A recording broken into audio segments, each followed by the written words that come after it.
Hello, my sentient spawn. It is another one happening right here. By that, I mean a pizza. No, I'm kidding. I'm making a video right here. The, the thing about this video is, well, I mean, just bear with me. We got a whole lot to talk about, and I mean, for some of you watching, this is all gonna be entirely crazy. So if you don't find any knowledge or helpful bits and tips from this, just know that, in fact, this video is for the purpose of your entertainment. If you're not able to get use out of it, it's just for your entertainment. Like, if it's not useful, hopefully it's entertaining because why? I'm talking about Zelda today. One of the greatest fantasy games of all time. I mean, dude, precious gems for a currency, magical chest found in any single corner of the world, large, gigantic creatures that actually take courage and valor to defeat everywhere, political systems that really just, while one part being like a medieval feudal kind of society, it's like really showing what our system is like in today's day and age because we're not feudal England. We're not medieval people anymore, given that we care about people's rights. We care about people's lives. We care about having a functional system and looking good to the rest of the world. You know what I mean? Things that governments in all Zelda games were very much concerned about. Because why? It was a video game made in modern times. All right. That was not the mind blowing part. The mind blowing part is that Realm is our very literal future. Okay? Bear with me here. You've heard of Nostradamus, all right? If you're a spiritual thrill seeker like I am, you will just go head over heels over the slightest bit of knowledge of magical lore that actually happened in this day and age and existence. So, Nostradamus, French philosopher from the 1400s, made predictions hundreds of years ahead of his time that came true, will still come true, and his final prediction was his death. Nostradamus was able to absolutely see the future crystal clear due to a hermetic brew, meaning it's a hallucinogenic tea that he contrived of himself. The ingredients I'm not sure of, but I'm sure you can research this very easily and embarrass me right now by putting it in the comments. No. So, Nostradamus was able to see the future with a psychedelic experience, okay? So now, where on earth did the, inspiration from Zelda come from? Looking at it from a very spiritual perspective, or at least modern day spiritual perspective,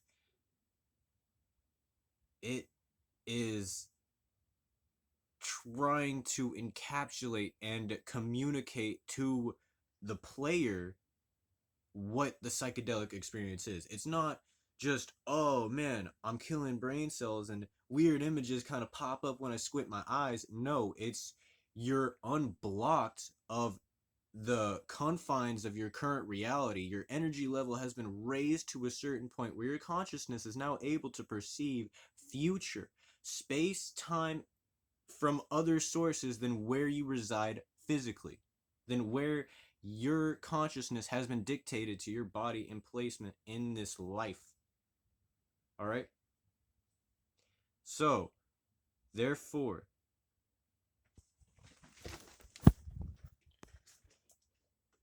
Link reoccurring multiple times, Ganon reoccurring multiple times, Zelda reoccurring multiple times. this is kind of touching onto, Miyamoto's Taoistic philosophies, his Shinto philosophies, him being a Buddhist at heart, believing in reincarnation.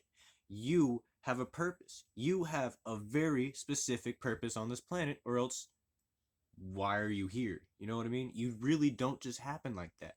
This world itself is the body of God. And God, being an omnipotent being, controls every single cell within his body, brings up every single cell in his body, and knows when to commit apoptosis, knowing when you're gonna die before you're born. Why that is, and what purpose that really has, while still changing and making decisions as a mind typically does in real time. So, why am I talking about these subjects right now in this video? I've taken myself pretty seriously, maybe throughout Sadhguru here, maybe a little bit of yogic knowledge here, but otherwise, all the other videos in my channel don't talk about video games, don't talk about fun things, really, you know what I mean? Like, I'm not saying that my videos aren't fun, go check them out, but the thing I'm saying is, Link being a metaphor for who you are. The reason I'm feeling inspired to be telling you about video games is because of my recent discovery of RealmW. Guy who is really like going in depth into these Zelda games, talking about the whole political hierarchy of every single one. I watched Majora's Mask and Twilight Princess, and both those videos made me cry, just like because of how, like, you know, like just of how impersonal the situation is and how much it just relates to the human experience. Because um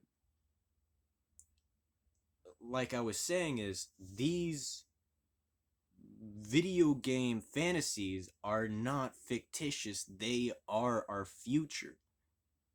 I'm not saying that Miyamoto was an LSD taking hippie like I am, but I'm not gonna throw that out there. Like, I know a whole bunch of weeaboos are like, no, no, I've studied a whole lot of Japan's culture without ever going there.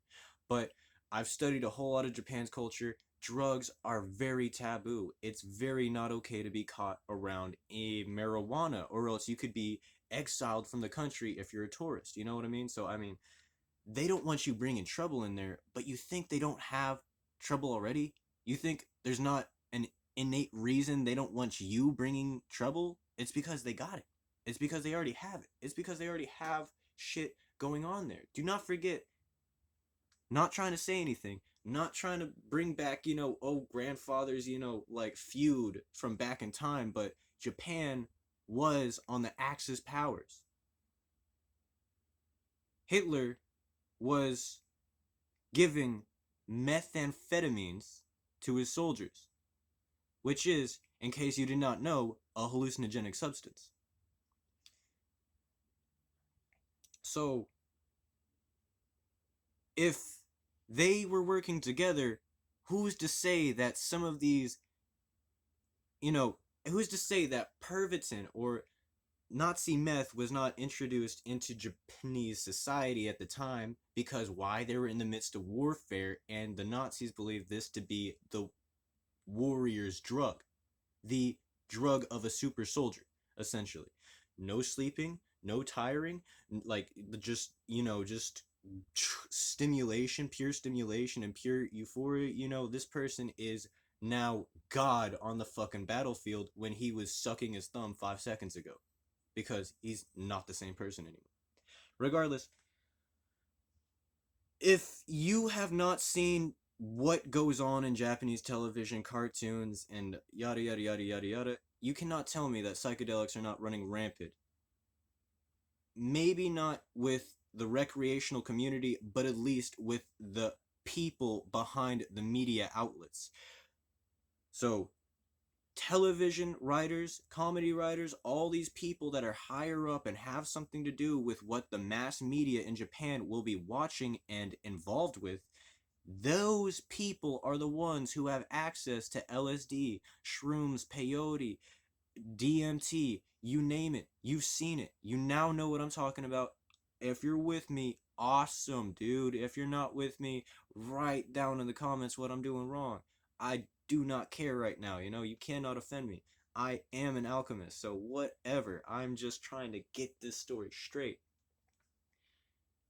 Not saying that Miyamoto was on LSD during Zelda 1 or Zelda 2, because as a true fan knows, the origins of his ideas of Zelda, where Zelda came from, was when he was a kid, fascinated with the caves, with his Shinto beliefs, and, you know, their psychedelic views on what the world is itself. That alone could contrive Zelda. Easy, easy. You don't need LSD if you can meditate, be in a Shinto community, and have an innate fascination with nature and God as a kid. You know what I mean? That alone will make Zelda happen, all right? Do you not see how fucking beautiful that creation is right there? But there's the thing. Just because he's not on drugs or psychedelics does not mean he's not in the midst of a psychedelic experience itself. Childhood, pure, unadulterated childhood, this man was in the midst of. Pure fascination and wonderment and delight going on, all for him to just hold on to for his teenage years until he's now a game designer. He's now dealing with the new technology. He's a pioneer in a new frontier, and somehow he found out what his purpose was in the midst of all this innovation. Zelda, Mario, these two other worlds, other dimensions, right? Except Zelda is not of another dimension, all right? You look at Skyward Sword. I'm talking mainly to the Zelda fans, but that are still with me on the hopes that yes, maybe there's still a connection between me, you, Link, and Zelda. You see what I'm saying? Cause I have spent so much time just lying awake at night, staring at the ceiling, just being like, man, why can I not be the hero of time? Why can I not be the hero chosen by the goddesses? That's what I want to do. I've put every single mental effort since that point into fulfilling that description and embodying that person. So, mm, Skyward Sword, you go back in time with the help of magical crystals, and they revive, they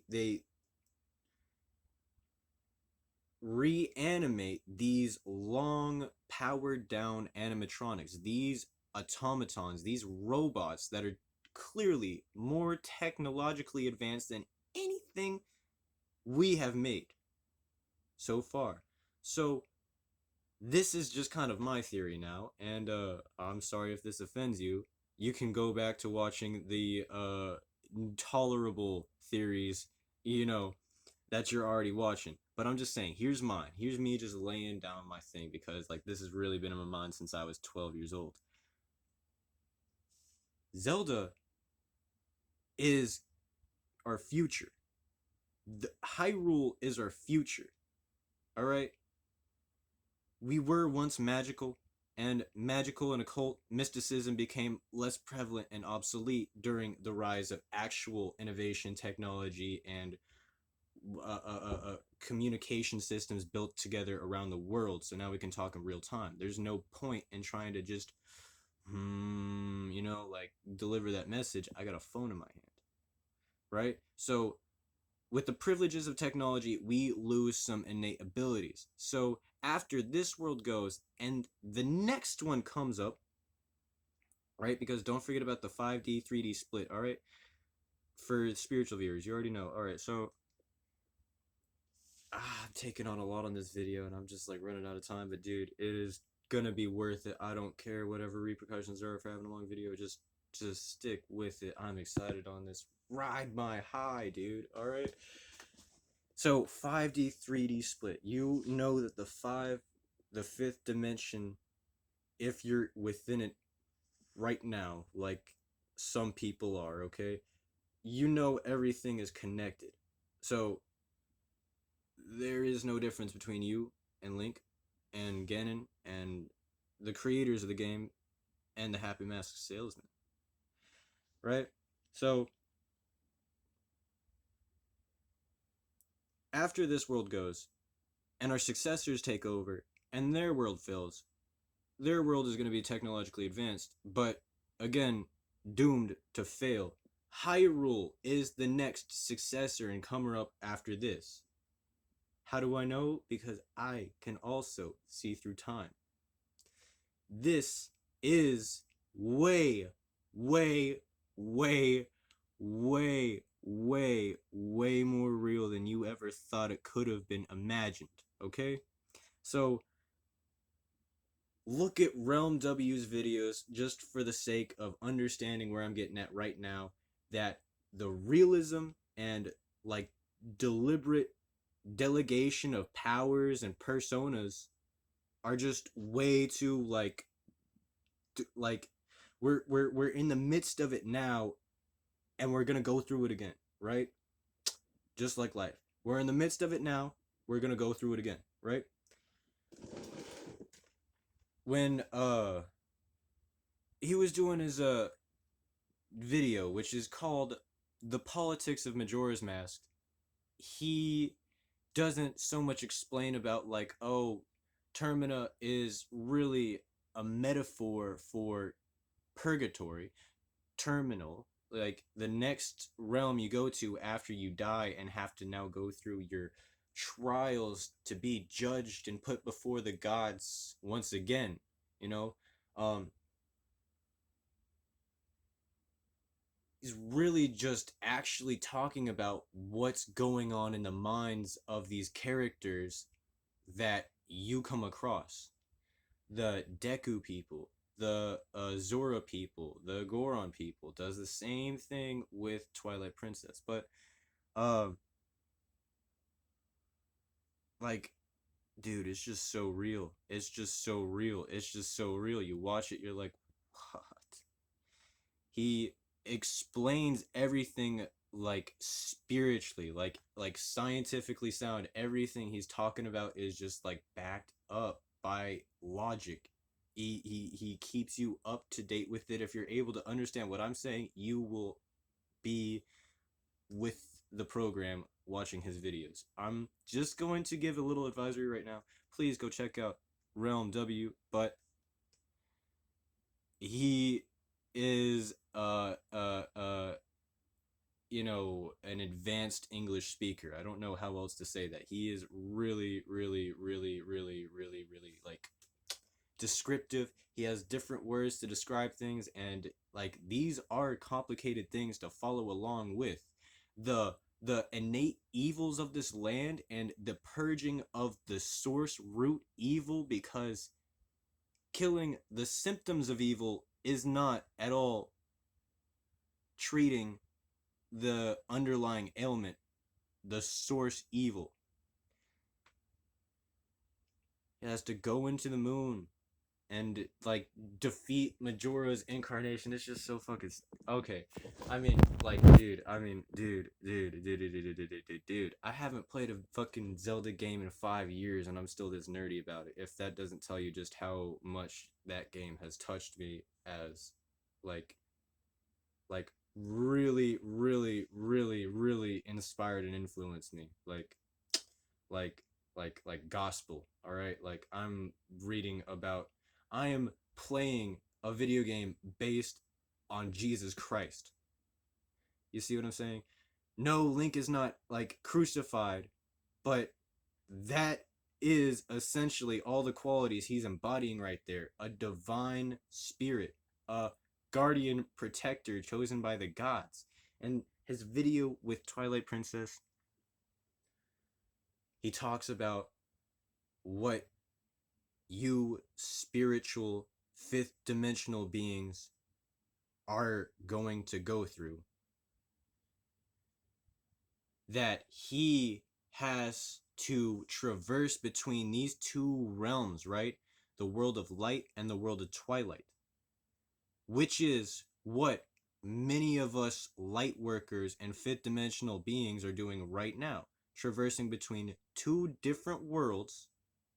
And the beings in this world are unaware of our world, and the beings of our world are, you know, the mass majority is unaware of the beings of this other world. So here he is going, defeating, and like literally saving two universes at once, and is not able to ever really actually talk to someone about it without sounding completely crazy, without having them just not believe him. You know what I mean? Like, like, like if you're with me, you have been through this. All right, you've already been through this. You've already defied death in a way that will absolutely hold no weight even in a therapist office. You know what I'm saying? There is no way at all for Link to be able to go up to his closest friends even and say, I am the hero of time. I am the chosen hero of the goddesses. You know, they're like, dude, you're the tallest person in the room. Don't get me wrong, but you ain't that, dude. You know, like this is low down. This is embarrassing to see. This is embarrassing to hear you like talk yourself up when you're normally such a genuine good character. That is the hell Link now forever has to go through, at least in that lifetime after Twilight Princess. After he gets everything done, he actually separates all of the evil from his system, from his life, and from his world, and banes all the shadow from the light, so that the light beings now can thrive again, not be under persecution of dark beasts ripping them apart, because that is a fallacy that not only was a slight problem for them for temporary, that is also a possibility for us at any given moment. Our world could just be essentially bartered off through some interdimensional like trade system, or the gods could be rolling dice and having fun and see what happens if two worlds collide. You know what I mean? Like they can literally just do that shit. You know what I mean? Like like like there's a whole bunch of gods, and not all of them are always good, right? And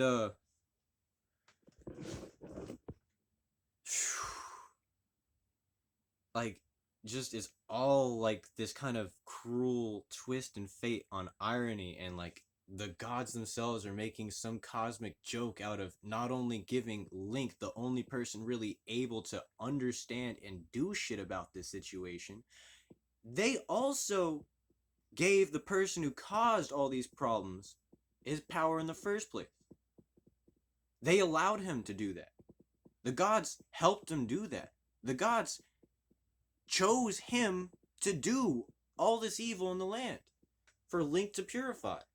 You know what I mean? This is the nature of nature described by a video game, which is so beautiful if you can get down with the Matrix and understand that this right here is a coding system telling this piece to act as this piece to act as this piece to act as this piece, right? So we all associate as what we have been programmed to, right?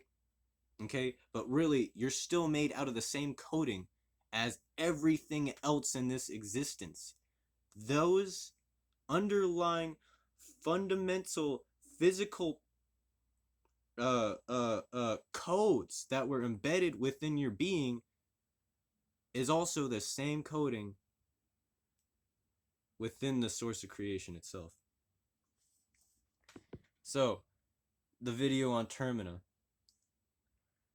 Uh, now that you're with me, now that I've kind of debriefed you on spirituality, my experience with spirituality, my experience with Zelda, and his experience, or what he just literally taught me about Zelda in the last 2 days. Okay, so fifth dimension, everything is connected. Third dimension, everything is separated. Okay, like a third dimensional being, they're gonna look at Zelda and be like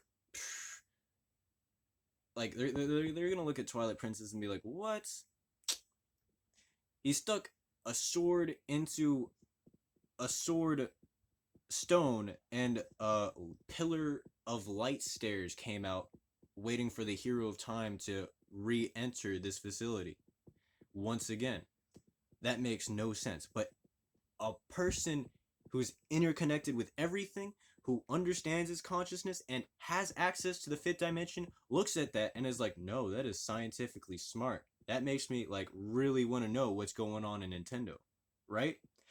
The shadow of Twilight, the mirrors of Twilight, the connections between the worlds, the whole system between it, the bodies of light spirits. You look at that and you're like, okay, yeah, no, I mean, definitely a, a pixelated geometric rendition with our best technology of what these people witnessed, not imagined. They witnessed this.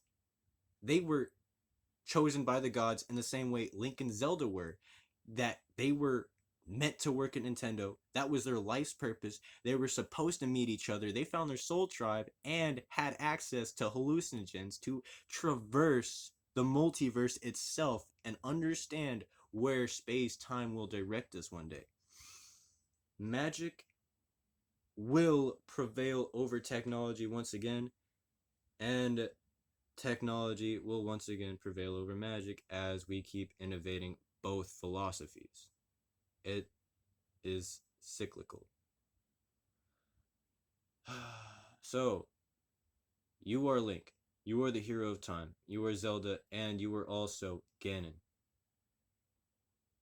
You were also all of the unknowing souls residing within Termina, all of the unknowing souls residing within Hyrule Castle, all of the unknowing souls who just get caught in the crossfire between the spiritual battle in the midst of this game. You are Majora incarnated. You are Skull Kid. And most importantly, you are the Happy Masked Salesman. Who is the Happy Masked Salesman exactly? Or if you're going to ask me, the Happy Masked Salesman is the real person who died. You see what I'm saying? Just like this real ordinary figure, but suspicious. You know what I'm saying? Like he had advanced knowledge, and not just knowledge, but access to like objects of occult mysticism. All these masks that he holds, not just Majora's mask, but every single mask that he holds an occult mystical power, just the same way that you will discover for yourself going through the game. This mask has a very certain effect. This one affects my speed. This one affects my dance. This one affects my language. Like blah blah blah blah blah. This one allows me to talk to frogs. You see what I'm saying? Like each mask you put on is indeed like yes, yes, yes, yes, yes, yes, magically enchanted and reality altering. So, yes, this is Link. This is the persona of Link actually awakening within the purgatory, or the crumbling existence and awareness of the Happy Masked Salesman, saying, "No, you need to do something very important for me. You need to get this mask for me to help you, for me to allow you to live, for me to allow you to have your life as you see it. fit, you know, like he's saying, you got to help me. You've got to do this for me. And um when he does this, right? Link actually does this. He pulls it off. He defeats Majora and brings the mask back to the salesman. The salesman goes off in one direction. Link goes on to the next direction. They both leave Termina, however, never seeing each other again. That Happy Mask salesman got Link to fulfill his purpose, meaning he can now pass on peacefully. He was able to talk to his next soul and say, your job is important. So, no, Majora's Mask was not before Ocarina, or was not after Ocarina of Time. It was really before Ocarina of Time. Right? See what I'm saying? Like, this reality technically never happened. Like, this moment happened the second Link died, right? After Ocarina. But birth and death are linked to a certain degree. Like, I mean, it just doesn't make fucking sense with what the society has told you. No, YOLO. No, um, if you can't physically do it with your hands, you can't spiritually do it with your mind. You know what I'm saying? Like, there's a whole bunch of like, you have to do things physically or not at all, right? So everything's connected. Everything right there is connected. Birth and death are linked like a circle, right? Therefore, it's hard to get your like life knotted up. You know what I'm saying? Like, cause it's a circle. It's already bound. It's not gonna tangle up in itself. It's not gonna get tangled up, caught in the crossfire between all these other spirits trying to move on their course of life. You know what I'm saying?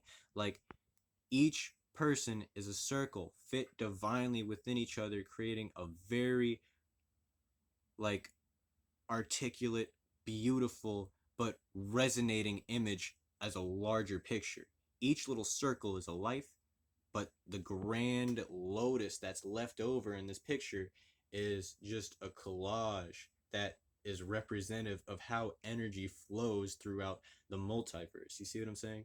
Like, just god damn, dude, like you are the Happy Mask salesman. Your job was to initiate your next life on what to do, on who you are, and how you do it. You see what I'm saying?